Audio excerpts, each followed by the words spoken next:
Hey everyone, James Reeves with TFBTV here at my favorite place in the entire world, Thunder Ranch in Oregon, and I'm with one of my most favorite people in the entire world, Jack Daniel.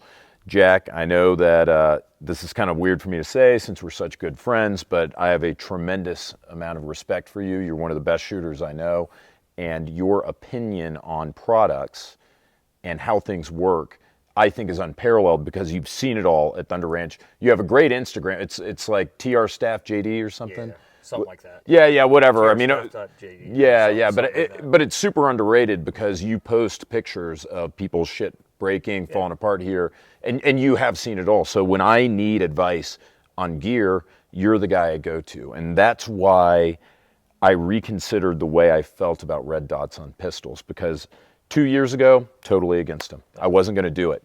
But you have spoken so highly of the performance advantages that you get from running a red dot on a pistol. I've started to change my tune, and I'm actually, I think, seeing results. But what we're going to do, I want you to tell everyone out there, the question is simple. Should I get a red dot on my pistol? I'm going to play the devil's advocate, even though I completely agree with you. I've seen the light, pun intended. I've seen the light of the red dot. I think it's a great idea now. I run them, but I'm going to kind of take the position that I had prior to that. So if you could kick us off, should I get a red dot on a pistol? So first and foremost, nothing that you put on any equipment that you have means anything unless you train and know how to use it. That said, there are a lot of benefits to shooting the red dot, especially at extended ranges or on reduced size targets. So I would, for everybody out there, I would learn on irons first. I would absolutely learn on irons first. And the advantage really comes in at a little bit more distance because at very close ranges, I can still burn it down. You can still burn it down. Most people can still burn it down on just iron sights and perform very well at about the same level or perhaps even exceeding it. But you don't always know what the problem's going to be either. You don't know what distance you're going to have that problem.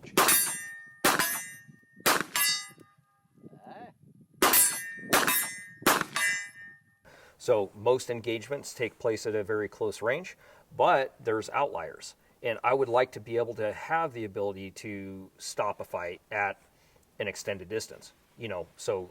And you're anticipating my argument. My first point would be, yeah, that's all well and good, but don't most encounters take place inside of 7 yards? So why do I even need to hunt for a red dot? So hunting for the red dot, you shouldn't be hunting for the red dot. And if your system is set up in such a way that you have to hunt for the red dot, then I would argue that that's probably not the thing that you need to have, right? I shouldn't have to base my performance around a specific technique, such as an AR-15. Everybody's got a red dot on their rifle, and if I had to have a specific technique that I was married to in order to pick the gun up and use it and find the dot, then I would argue that that's probably not the appropriate thing. Is there technique? Of course there's technique. Are there some that are better than others? Of course.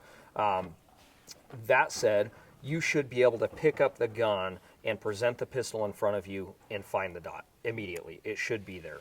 If not, maybe the selection of your choice is not set up properly. I can tell you, having done it quite a bit, that there's certain combos of pistol and optic that are not very beneficial for people that are new shooters and stuff like that, and that have quite a bit of an issue. Spill it. No, I'm not gonna name names, but and they're high quality products, and there's some people out there to go, "Well, you suck," and da da da da. You suck on your presentation. You're not always gonna have perfection. Like, think about it. We're not shooting competition. We're talking about life-saving type events. I need the gun to save my life, and if I pull up the gun and the dot is not there, then I have to drive to the irons. Having the ability to immediately go to iron sights and have those on the gun is a necessity, in my opinion. Okay, so just think about that when you're setting your own red dot guns up. That got to have. I mean, I've seen all of them work. I've seen all of them fail. So everything has a failure point. So make sure you got your irons that you can immediately go to. I was a police officer for 19 years. Drew my gun many times, like in bad situations. Did I have less than perfect draws? Yeah, man. Like moving around stuff, like doing stuff in a dynamic environment. You know, if there was a video running, it'd be like, oh man, that guy sucks, because it's not always this, you know, perfect stance, like ready for the timer, all that kind of crap. You got to think about how these fights often unfold, and they're very fluid and very dynamic. So that being said, there's stuff that doesn't work as well as others, as far as just being able to pick the gun up, drive it to my eye line, and then being able to pick that dot up without any, you know, this. I see a lot of this with certain setups with people. They're like fishing. Oh, their techniques. Yeah, they could have better technique on it, but their presentation of the pistol at that time on a nice sunny day on the range, that's what it was. So if you can't get past that, or your system doesn't allow you to get past that, where you have to present the pistol perfectly every time in order to capture the dot, maybe reconsider. Well, what kind of setup does work? Like what, because right now I'm thinking it's like, well, fuck, you're making a really good argument for me to just use iron sights. I am. Maybe I should just use iron sights. Yeah. Sounds like a red dot's a waste of my effing time. But let's say I'm one of those people where, because this is what happened. I had to hunt for it at first. Yeah. I eventually kind of got things down and I know how they work. And really, I don't want to sidetrack your discussion because you're the one who has the most value to add here. But for me, I actually found the practice to be very easy because you don't even have to dry fire. You can literally just keep your gun, your dot on in a holster and pull it up, and like I'm drawing on Wilma and Barney, you know, like on TV, and then it kind of helps you align. But that said, I'm playing devil's advocate here, right? So right now you've convinced me I'm going to do iron sights because that sounds like a whole lot of fucking work. So grip angle, believe it or not, has something to do with it. So a Glock with an RMR on the top, because of the extreme grip angle of the Glock, I can shoot it fast. You can shoot it really fast because I'm engaged, and we're going kind of into the weeds. That's fine. But a lot of people with like a Glock and an RMR, based upon the window size, their presentation, the way they've traditionally done things, end up doing this. Just watch the muzzle. So the muzzle, as long as I do my job, the muzzle really doesn't move, right? So I'm able to mitigate all of the issues that I have with tracking through my grip. Just from a trainer's point of view, like being able to put a gun in somebody's hand and try to get them to get used to the dot, there's others that are easier with a larger field of view in the window and stuff like that. Think Trijicon SRO, think Loophole Delta Point. I got one right here. I can pop it up in a minute. And based upon the grip angle and stuff like that, then you are looking at better benefits. So like a 1911 with an RMR on it, no problem. Most people get it right away, just based upon that grip angle. Smith & Wesson or SIG with a RMR on top, most people get it just fine. But the Glock specifically, I've seen the most problems with people, not necessarily me, not necessarily you, but with people across the spectrum that have a harder time presenting the pistol efficiently the same way every time and getting that dot. Interesting. When I'm setting up a dot, I want quality first. Like I'm getting something that's robust from a reliable company. And I've seen a bunch of failures with some of the lesser brand. Everything fails.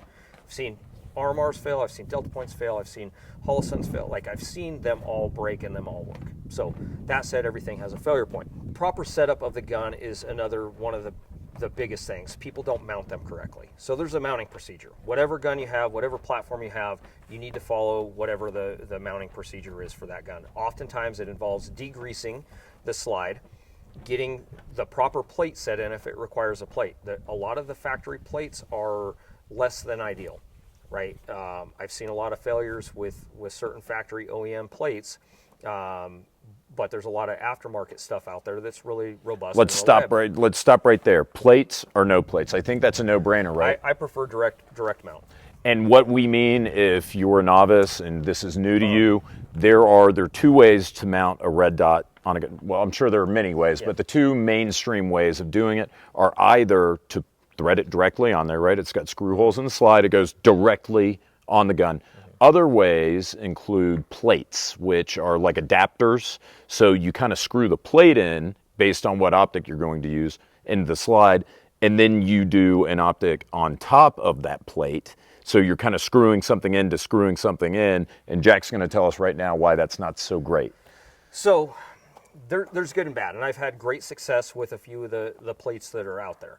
Like they're well made, they're the proper temper of the steel, whatever. Name the good ones. Name the good ones. So, I mean, well, you don't want to talk shit about the bad stuff. Let's talk about the good stuff. No. So I've seen CNH Precision plates that were really good. I've seen on the internet that some were bad.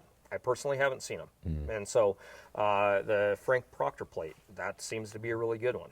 There's some benefits of that. It gets a dot up a little bit higher, more closer to your natural eye line. Sometimes that's bad because then you have to have higher suppressor height sights and stuff like that. But again, we're not in the infancy of red dots on pistols, because when I started as a cop, we had dudes that carried them on their guns, and they were like Dr. Optics, old school Old stuff. school, yeah. But it's continually getting better and better and better. And every year, I mean, like SHOT Show, every year there's some new thing that's out and it does something a little bit better. The true benefit to the dot, I think, is we have an ability to remain threat focused. I can take you in the shoot house right now, and I guarantee I'll pull a historical stack of targets out, and most of the targets are a man pointing a gun at you, or a man with a gun like this, or a shotgun or something. Most of those strikes on the target, of course it's in center mass, so you can make an argument either way, but we know that people look for hands. They look for the threat, especially trained people. They're always scanning for hands, right? My job as a cop, I was always looking at people's hands first and foremost to see what's in your hands.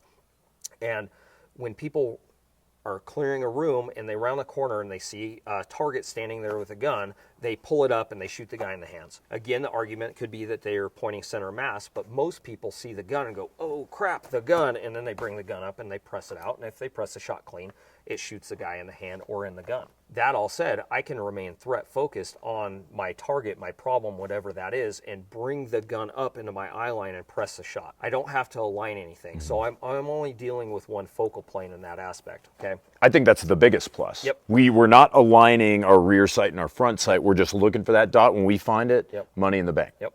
And at this distance, it doesn't matter. Doesn't matter. I will burn you down with iron sights. Like you don't even need them. You know what I mean? You don't even need iron True. sights. Yeah. Natural body index, presentation of the pistol.